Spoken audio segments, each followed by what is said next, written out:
کرگستان میں آپ نے دیکھا کہ پاکستانی جو طالب علم جو تعلیم حاصل کرنے کے لیے وہاں پر گئے ہیں وہ کن مشکلات سے دوچار ہیں، لیکن ابھی تک ان کے اصل حقائق سامنے نہیں آ رہے.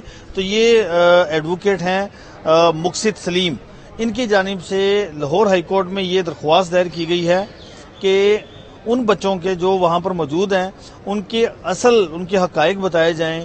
تو ان سے پوچھتے ہیں مقصد صاحب، یہ کیا خیال آیا آپ کو اچانک اس طرح کی پٹیشن فائل کرنے کا؟ دیکھیں جی، خیال تو یہ بڑی دیر سے آ رہا تھا. تقریباً کوئی 40 دن کا یہ معاملہ ہے جب سے کرگستان میں 40 دن اس کو ہو چکے ہیں، کیونکہ جو پہلی ویڈیو اس کی وائرل ہوئی وہ 13 مئی کو ہوئی. تو ابھی آپ کے سامنے 20 اپریل چل رہا ہے، تو 40 دن اس سے پہلے کا ایشو تھا. 20 مئی چل رہا ہے، تو یہ آلموسٹ 40 دن سے زیادہ کا ٹینیور ہے جب سے بات شروع ہوئی ہے. اور کرگستان میں ہمارے 10,000 سے زیادہ اسٹوڈنٹس مقیم ہیں جو وہاں پہ پڑھتے ہیں، اور ظاہر ہے وہ فری میں نہیں پڑھتے، پیسے دیتے ہیں. انہوں نے وہاں پہ پراپرٹیز بنائی اور اپنا جو معاملہ بزنس کیا. کئی لوگ اپنی فیملیز کے ساتھ وہاں پہ ہیں. تو وہ جو ہے کرگز جو گورنمنٹ ہے انہوں نے ان کو پروٹیکشن دینے میں بالکل ناکام ہو چکی ہے. یہ جو ریسنٹ انسیڈنٹ آپ کے سامنے سارا چلا، ہمیں کال آتی نہیں ہیں، بالکل ویڈیوز آتی نہیں ہیں اور کال آتی نہیں ہیں. اور میرے پاس ابھی کل میں ویڈیو دیکھ رہا تھا جس میں وہاں پہ ایک ڈاکٹر ہے جو ڈاکٹر بن رہا ہے لاسٹ ایئر میں، وہ بتا رہا تھا کہ جی ہماری کچھ اسٹوڈنٹس کے ساتھ جو ہے وہ نازیبا حرکات بھی کی گئی ہیں فیمیل اسٹوڈنٹس کے ساتھ، اور کچھ لوگ جو ہیں وہ بڑے سیویئرلی انجرڈ ہیں جو ہماری ایمبیسی کانسٹنٹلی ڈینائی کر رہی ہے، جو کہ پاسبل نہیں ہے. ابھی کہہ رہے ہیں کہ ایمبیسی بھی صحیح حقائق نہیں بتا رہی.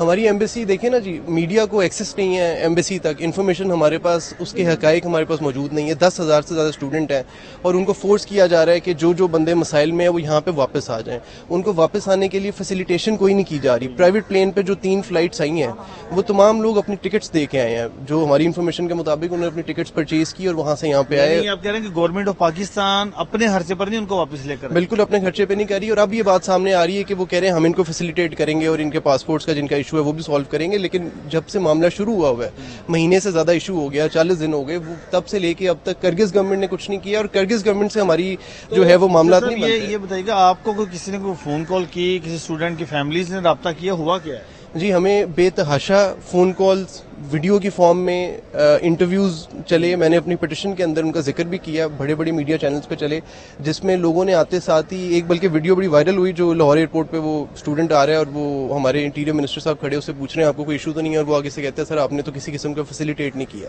تو یہ وہاں پہ سینٹیمنٹس ہیں تمام لوگوں کے. اور وہاں پہ جو لوگ وہاں پہ جا کے پڑھتے ہیں وہ ایوریج ایک سال کا 50 لاکھ روپیہ دیتے ہیں.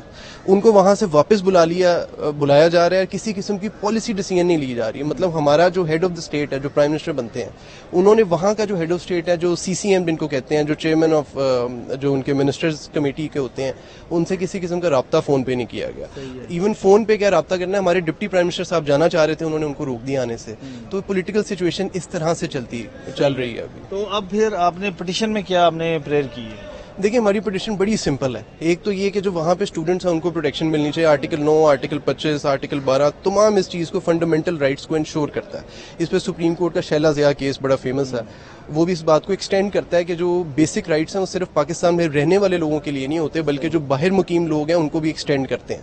اور اس کے علاوہ ہم لوگ کئی انٹرنیشنل ٹریٹیز میں پارٹی ہیں، جو ICCPR ہے، international covenant of civil and political rights, اس کا ہم سگنیٹری ہیں، جو یہ بات ہمیں الاؤ کرتا ہے کہ اگر ہمارے کسی بندے کو باہر کہیں کسی بندے نے پکڑا ہوا ہے، کسی فورن گورنمنٹ نے پکڑا ہے، تو ہم ان کو ڈپلومیٹک کمیونٹی ایکسٹینڈ کر سکتے ہیں. جیسے ہمارا ایمبیسڈر وہاں پہ ہوتا ہے، ہم ایک نوٹیفیکیشن کریں گے جی یہ تمام لوگ ہمارے ایمبیسڈر کے طور پہ کام کر رہے ہیں.